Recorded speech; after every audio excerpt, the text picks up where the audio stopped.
Hello दोस्तों, good morning. Myself Rahul from Lucknow. Welcome to my YouTube channel. दोस्तों, आप सब कैसे हैं? दोस्तों, अगर आप मेरे चैनल पे नए हैं तो रेड बटन दबा के चैनल सब्सक्राइब कर लीजिए, बेल आइकन दबा के नोटिफिकेशन ऑन कर लीजिए, ताकि जो वीडियो में अपडेट करूँ उसका नोटिफिकेशन आपको हर दिन मिल सके और हर दिन कुछ न कुछ आप नया सीख सकें। क्योंकि हर स्टूडेंट का कॉन्फिडेंस लेवल अलग अलग होता है, आप किसी से कंपेयर नहीं कर सकते हैं। ड्राइविंग एक ऐसी चीज़ है ना कि माइंड पे डिपेंड करता है। जितना ज़्यादा आप सीरियस होकर और एक्साइटेड होंगे उतना ज़्यादा सीख पाएंगे। तो मेरे साथ मेरे स्टूडेंट है, मैं उनका नाम जान लेता हूँ। क्या नाम है और कहाँ से आते हैं, कौन सा डे और क्या कॉन्फिडेंस लेवल है। Hello brother, good morning. क्या नाम है आपका?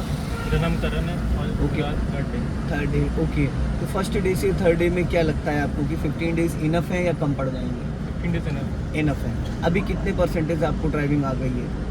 60% तो आ गया मतलब 3 डेज़ के अंदर 60% आ गई। क्योंकि आप फर्स्ट और सेकंड थर्ड गियर में कार बिना घबराए बिना डरे हुए कंट्रोल कर पा रहे हैं। मेरा कोई कंट्रोल नहीं, मैं सिर्फ बैठा हूँ और आपको गाइड कर रहा हूँ। तो दोस्तों, ड्राइविंग एक ऐसी चीज़ है ना कि मतलब वो ये आप नहीं सोच सकते कि मतलब किसी को हफ्ते में आई तो मुझे 10 दिन क्यों लगा है, मुझे 2 दिन में। कुछ लोग ऐसे होते हैं जो सोचते हैं कि मुझे नहीं हो पाएगा, नहीं कर पाएंगे, और वो 15 दिन की बजाय 1 महीने का स्लॉट बोलते हैं और वो हफ्ते भर में ही सीख जाते हैं। तो वो जब आप बैठते हैं ना ड्राइविंग सीट पे, और फिर आपका माइंड कैसे वर्क करता है, कितनी जल्दी चीज़ों को आप कैच करते हैं। हाँ, एक चीज़ यहाँ पे क्या होता है ना, वीडियो से बहुत हेल्प मिलती है, जो मेरा मानना है। अगर आप बिगनर हैं और फर्स्ट टाइम कार सीख रहे हैं तो शायद वीडियो का सहारा अगर लेंगे तो आपकी जो टेक्निकल चीज़ें हैं, चीज़ें कैसे करनी, क्यों करनी, कब करनी, वो सारी चीज़ें आपको समझ में आ जाएंगी। अभी आप सेकंड गियर करिए, क्योंकि यहाँ पे गाड़ी पहले न्यूट्रल, अब लेफ्ट लाके गुड। हाँ, क्योंकि यहाँ पे देखो टर्निंग पॉइंट है, तो टर्निंग पे अगर आप थर्ड गियर पे निकालते, गाड़ी की स्पीड देखो अभी आपकी 20 माइनस आ गई। अब 20 इस स्पीड में अगर आप गियर थर्ड में रखते तो गाड़ी आपकी शेक करने लगती, झटके मारने लगती। तो वहाँ पे क्या होता है ना, कार की इंजन बंद होने के चांसेस ज़्यादा रहते हैं। तो कभी भी ऐसी सिचुएशन जो हो, जब गाड़ी आपको लगे कि कोई टर्निंग पॉइंट आ रहा है, स्पीड ब्रेकर आ रहा है या ब्लाइंड टर्न आ रहा है और गाड़ी आप 20 माइनस पे वहाँ से टर्न करोगे, तो वहाँ पे फिर गियर डाउन करना बनता है। थर्ड गियर में अगर आप गाड़ी निकालोगे तो गाड़ी झटके मार के इंजन बुझ जाएगा। अभी हम लोग एकदम स्ट्रेट जाएंगे सीधा। अब जैसे देखो यहाँ पे गोल चक्कर आ रहा है। अब गोल चक्कर पे क्या है ना, सुबह वैसे रूट खाली होता है, लेकिन सुबह का जो एक्सीडेंट होता है वो बहुत खतरनाक होता है, क्योंकि सभी को जल्दी होती है और हर व्यक्ति ये सोचता है कि खाली है। अभी हमें चलना स्ट्रेट, पहले आपको राइट देखना है, फिर लेफ्ट देखना है। कुछ लोग रॉन्ग साइड से भी आ जाते हैं, तो हमेशा ये चीज़ ध्यान रखना कि अब राइट दबाओ हल्का सा, देखो अचानक घुस गया ना वो। तो ऐसे लोगों से बच के रहना है कि आप एक बार सही चल रहे हो लेकिन दूसरा वाला गलत आ जाता है, तो आपको खुद को भी बचना है और सामने वाले की भी एक्टिविटीज़ पे नज़र रखना है कि वो क्या कर रहा है। आपका राइट वाला ORBM है, उसमें बार बार आपकी नज़र जानी चाहिए। आपका लेफ्ट वाला सबसे इम्पॉर्टेंट ग्लास है, ये लेफ्ट वाला, इसमें आपकी बार बार नज़र जानी चाहिए। लुकिंग ग्लास है, इसको भी आपकी हाइट के हिसाब से आपको एडजस्ट करना है, ताकि आपको फ्रंट के साथ साथ आपकी नज़र फ्रंट में भी रहनी चाहिए और उसके साथ राइट, लेफ्ट और लुकिंग ग्लास तीनों जगह आपकी नज़र जानी चाहिए। लेफ्ट वाली लाइन में मैं इसलिए आपको चलवा रहा हूँ ताकि पीछे से आने वाली जो गाड़ियाँ हैं वो आपको डिस्टर्ब ना करें। राइट में इतनी जगह छोड़ दिया है आपने ताकि पीछे से आने वाली गाड़ियाँ दिक्कत ना करें। स्ट्रेट जाना है, बादशाह नगर मेट्रो स्टेशन से नीचे से हमें लेफ्ट चलना है। अब देखो 100 मीटर पे टर्निंग पॉइंट है। अब आपको करना क्या है, राइट वाला पैर ब्रेक पे लिया हो, प्रॉपर ब्रेक पे पैर लिया हो, और पूरा पैर नहीं उठाते ब्रदर, वी शेप में आपका राइट वाला लेग चलता है। अगर आप पूरा पैर उठाओगे तो फिर बाद में आपको दिक्कत आने वाली, अभी नहीं बाद में आने वाली। राइट वाला पैर ब्रेक पे, मैंने बोला ब्रेक पे, एक्सीलेटर पे ले जाने की कोई नीड ही नहीं, क्योंकि अभी टर्निंग के टाइम आपको जो स्पीड चाहिए वो 10 माइनस चाहिए, 10 माइनस चाहिए। और अगर आप एक्सीलेटर पे पैर रखोगे, क्योंकि ज़्यादातर लोग जो स्कूटी बाइक चलाते हैं उनके माइंड में एक गलतफहमी हमेशा बनी रहती है कि हमारी गाड़ी का इंजन बंद हो जाएगा। उनको ये लगता है कि मैं एक्सीलेटर से पैर अगर हटा लूँगा तो हमारी गाड़ी का इंजन बंद हो जाएगा या फिर गाड़ी रुक जाएगी, पर ऐसा नहीं होता है। फर्स्ट और सेकंड गियर में अगर आपकी गाड़ी एक बार मूव कर गई है तो आप चाहे एक्सीलेटर से पैर हटा लें घंटों, गाड़ी आपकी 10 to 20 की स्पीड में ऑटोमेटिक चलती रहेगी। गाड़ी का इंजन तभी बंद होगा जब आप बिना क्लच के ब्रेक लगा दें या फिर क्लच दबा के गाड़ी को रोके, तो गाड़ी स्टॉप हो जाएगी, इंजन बंद नहीं होगा। अब देखो यहाँ पे आपने क्या किया, यहाँ स्पीड ब्रेकर था, आपको क्या करना चाहिए था, और आपने कहाँ पैर रख रखा था? नहीं, दबाई नहीं मैंने, बस पैर रखा वहाँ पे। आपको लग रहा है ना माय डियर, जिस गली जाना नहीं उसका पता क्यों पूछना।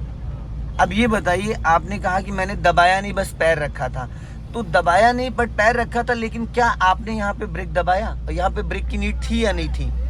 गाड़ी स्पीड, लेकिन स्पीड वैसे हल्की भाई इतना ब्रेक लगा के आपको गाड़ी को निकालना चाहिए था।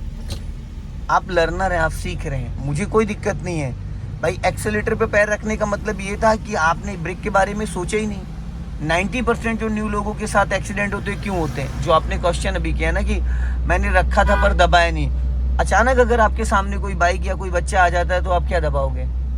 ब्रेक। कैसे दबेगा ब्रेक? जब आपका पैर है एक्सेलेटर पे तो ब्रेक पे पैर आएगा ही नहीं। वो लगता है कि हमने ब्रेक पे पैर, लेकिन पॉसिबल ही नहीं हो पाता है। जो मेरा एक्सपीरियंस है उसका मैं बता रहा हूँ। तो जब भी कोई स्पीड ब्रेकर आ रहा है, कोई टर्निंग पॉइंट आ रहा है, कोई रोड क्रॉस कर रहा है, तो आपका पैर ब्रेक पे पहले से आ जाना चाहिए। दबाना ना दबाना वो लास्ट की बात है, मैटर अलग है। पर आपने सोचा इमरजेंसी के लिए, आप अलर्ट हैं। अगर आपने एक्सेलेटर पे पैर रखा और सडन कोई सामने आ गया तो पॉसिबल ही नहीं है कि आप ब्रेक दबाओगे बट एक्सेलेटर दबाओगे, क्योंकि आपके माइंड में जो चल रहा है ना वो ब्रेक चल रहा है, ठीक। और दबेगा एक्सेलेटर क्योंकि आपका पैर एक्सेलेटर पे, यहीं से लेफ्ट चलना है, सिग्नल दो लेफ्ट का। यहाँ पे स्लोपिंग भी है, ध्यान रखना थोड़ा सा। यहाँ पे ब्रेक की जरूरत है नहीं क्योंकि आप स्लो ब्रेक और क्लच पे पैर होना चाहिए आपका। मैंने ब्रेक लगाने को नहीं कहा। हाँ, अब यहीं से लेफ्ट लेना है और हल्का सा एक्सेलेटर लो क्योंकि चढ़ाई है, हल्का सा एक्सेलेरेट करो। हाँ, अगर आप एक्सेलेटर नहीं करते तो शायद गाड़ी आपकी बैक मार देती है। यहाँ से एक बार गाड़ी रुक जाती ना तो पीछे जाने लगती, इसलिए ऐसी सिचुएशन में हल्का सा फ्लो बना के रखो। और अगर यहाँ पे अभी आप थर्ड गियर में निकालते तो गाड़ी का इंजन बुझ जाता, क्योंकि थर्ड गियर को स्पीड जो चाहिए होती वो थी नहीं, और ऊपर से और उस पर लोड पड़ता तो इंजन झटके मार के बंद हो जाता। ब्लाइंड टर्न है, हॉर्न दो। ऐसे ब्लाइंड टर्न पे बहुत एक्सीडेंट होते हैं, क्योंकि कुछ लोग जो सामने से फास्ट आते हैं ना वो अपनी लाइन की बजाय हमारी लाइन में आ जाते हैं, तो फिर दिक्कत हो जाती है। और इस लेफ्ट वाले ORVM को बार बार रिकॉल करो ताकि आपको ये पता चलता रहे कि आपके लेफ्ट में कितना स्पेस है और लेफ्ट में कितनी गाड़ी और आप दबा सकते हैं। आपका जो लेफ्ट वाला टायर है उसको किस पॉइंट पे चल रहा है। ये जो वाइट लाइन है, वाइट लाइन के अंदर ही रहना, बाहर नहीं जाना, क्योंकि वाइट लाइन से वो डिवाइडर का जो 1 फीट का मार्जिन है। हाँ, अभी यहाँ से आपको राइट का सिग्नल देना है, my dear right, road cross करके। अच्छा, काट रहे हैं ना। हाँ, तो अभी लेफ्ट का फिर राइट का। हाँ, अब इधर से कई बार बहुत तेजी से ट्रैफिक आता है। ये जो फ्लाईओवर है यहाँ से बहुत तेजी से ट्रैफिक आता है। अब अपना लेफ्ट वाली लाइन में आ जाओ, राइट नहीं माय डियर, राइट वाली लाइन नहीं। राइट वाली लाइन होती है बेसिकली ओवरटेक करने के लिए। राइट वाली जो लाइन होती है बस इस बीच वाली लाइन में रखो। राइट वाली जो लाइन होती है वो होती है ओवरटेक करने के लिए, कि अगर आप फास्ट चल रहे हो तो जिस लाइन में अभी आप चल रहे हो तो आपको कोई डिस्टर्ब ही नहीं करेगा। भाई आप 10 की स्पीड में चलो, 20 की स्पीड में चलो, आपको कोई डिस्टर्ब नहीं करेगा। ये है थर्ड गियर। बट आपका राइट वाला पैर ब्रेक पे आया था अभी गियर बदलते टाइम? लाए थे, बट आपने एडी जो रख रखी तो ऐसा लग रहा है जैसे एक्सेलेटर पे पैर था आपका। थोड़ा सा पैर इधर खिसकाओ। ये अब ये पॉइंट है। पता है क्या होता है कि अगर एक सेकंड में आप एक्सेलेटर टू ब्रेक करते हैं और एडी आपकी गलत डायरेक्शन में है तो पैर आएगा पर सही से नहीं आएगा। थोड़े टाइम बाद शायद आपके पैर में पेन भी होने लगे। जिस कंडीशन में अभी आपने एडी रखी है, अब इजीली आप एक्सेलेटर टू ब्रेक करेंगे तो वी शेप में आपका पैर मूव करेगा। और वी शेप में मूव करने का मतलब है कि एक्सेलेटर ब्रेक बहुत लाइटली होता है। क्लच के अकॉर्डिंग 5% ही आपको एक्सेलेटर ब्रेक को यूज़ करना होता है। क्लच 100% लेना होता है, क्योंकि क्लच को पूरा दबाना होता है जब आप गियर लगाते हैं। थर्ड गियर में 30 to 40 ईजिली चल सकते हैं। अब देखो आप यहाँ पे थर्ड गियर में हो बट स्पीड ब्रेकर आ रहा है तो आपको यहाँ पे कुछ नहीं करना है, क्लच भी नहीं लेना है। अब हल्का सा ब्रेक ले लूँ, 10% या 20% बिना क्लच के आप ब्रेक ले सकते हो। बिना क्लच के आप ब्रेक ले सकते हो, क्योंकि गाड़ी आपकी 30 की स्पीड में चल रही थी तो आप 10 की स्पीड डाउन कर सकते हो बिना क्लच के। अगर फर्स्ट और सेकंड गियर में आप चल रहे होते तो आपको क्लच दबाना कंपलसरी है। तो क्लच दबाना कंपलसरी है, क्योंकि वहाँ पे अगर आप खाली ब्रेक लेते तो इंजन ही बंद हो जाता आपका। तो इसलिए जब भी कभी ऐसी कोई सिचुएशन आए कि जहाँ पे आप 30-40 की स्पीड में चल रहे हो और आपको गाड़ी को हल्का सा धीमा करना है तो आप हल्का सा ब्रेक ले सकते हो बिना क्लच के। गाड़ी बंद नहीं होगी, क्योंकि गाड़ी 30+ चल रही है तो गाड़ी जब बंद होगी वो 10 के बाद ही आके बंद होगी। तो आपने अगर ब्रेक ले लिया तो कोई दिक्कत नहीं आएगी। हाँ, हमें अभी स्ट्रेट जाना है एकदम सीधा। अब यहाँ पे थोड़ा अलर्ट रहना, क्योंकि लेफ्ट साइड से भी ट्रैफिक आ रहा है और गाड़ी अपनी लेफ्ट ही रखो, राइट नहीं, क्योंकि राइट साइड ये लोग सब यू टर्न करने जा रहे हैं। ठीक है, हाँ, अब हल्का सा अपना लेफ्ट बीच वाली लाइन में, क्योंकि अगर कुछ लोग क्या करते हैं, न्यू विगनर लोग क्या करते हैं, उनको यही नहीं आइडिया है कि एक्चुअल में उनकी साइड है कौन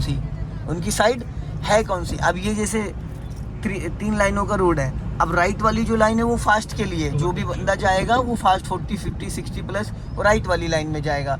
अगर आप नॉर्मल चलाना चाह रहे हैं तो आप बीच वाली लाइन में चलेंगे। अगर बहुत ही ज़्यादा आप स्लो चला रहे हैं 10 to 20 तो आप लेफ्ट वाली लाइन में रखेंगे ताकि आपकी वजह से कोई डिस्टर्ब ना हो। अगर आप राइट वाली लाइन में 10 to 20 चलाएंगे तो पीछे से आने वाले लोग सारे डिस्टर्ब करेंगे, आपको हॉर्न देंगे। कुछ लोग तो राइट से ओवरटेक करेंगे, वो हॉर्न पे हॉर्न देंगे। जो लोग लेफ्ट से ओवरटेक कर जाते हैं वो फिर आपको हॉर्न दे के लेफ्ट से ओवरटेक कर जाएंगे। अभी स्पीड बढ़ाइए, हाँ 40 को क्रॉस करिए, 40 को, हाँ। और राइट वाला पैर ब्रेक पे लाओ और क्लच दबा के सीधा सीधा फोर्थ गियर डालो, सीधा सीधा पीछे खींचो, गियर खींचो सीधा सीधा, हाँ। आपको पता चला आपने क्या मिस्टेक करी अभी? आपको कुछ फील हुआ? क्या हुआ? अटका था क्योंकि गियर का डायरेक्शन आपका सही नहीं था। मैंने कहा था एकदम सीधा सीधा मिडिल में नीचे लाना है, आप उसको हल्का लेफ्ट दबा के ला रहे थे, तो फोर्थ और सेकंड गियर में टकरा के गराड़ियाँ रगड़ के गई हैं, तभी खट करके आवाज़ आई थी। सीधा सीधा मतलब था कि एकदम सेंटर में आपको डाउन करना था। आपने जब गियर खींच रहे थे तो गियर लीवर आपका लेफ्ट पुश हो गया था, जिसकी वजह से वो रगड़ गया और इसीलिए हार्ड गियर भी लगा, आपका स्मूथ गियर नहीं लगा। अब ये देखो मैं दिखाता हूँ, क्लच दबाओ, पूरा फुल क्लच दबाओ, दबाओ, और ये देखो गियर यहाँ देखो, यहाँ मक्खन जैसा गियर लगा, ये होता है सेंटर, ये एकदम सेंटर। अब थर्ड गियर है, अब एकदम सीधा सीधा लेके आओ, देखो आवाज़ आई कोई? अभी थर्ड गियर डालो, सीधा सीधा एकदम, ये देखो मक्खन जैसा गियर लगा। गियर इतना स्मूथ होता है लेकिन समझने पे कुछ लोग समझ ही नहीं पाते हैं, गियर बॉक्स ही खराब हो जाता है, गियर सिलेक्टर ही चला जाता है। इस गियर को ना बहुत ही लाइटली यूज़ करना होता है, जैसे हम पेन को यूज़ करते हैं। इसमें ताकत नहीं लगानी होती, ताकत लगानी है क्लच को। अगर आप पूरा क्लच नहीं दबाओगे तो गियर में दिक्कत आएगी। अब यहाँ पे देखो ब्लाइंड टर्न है और ब्रेक पे पैर रख लो, क्योंकि हमें अपनी गाड़ी लेफ्ट ही दबा के रखना है, हमें अपनी गाड़ी लेफ्ट ही दबा के रखना है। बाकी आप थर्ड डे के हिसाब से बहुत अच्छी चला रहे हैं। दोस्तों वीडियो पसंद आए लाइक करें, शेयर करें, कमेंट बॉक्स में ज़रूर बताएं कि वीडियो कैसा लगा। अगले वीडियो में फिर मिलते हैं। जय हिंद, वंदे मातरम।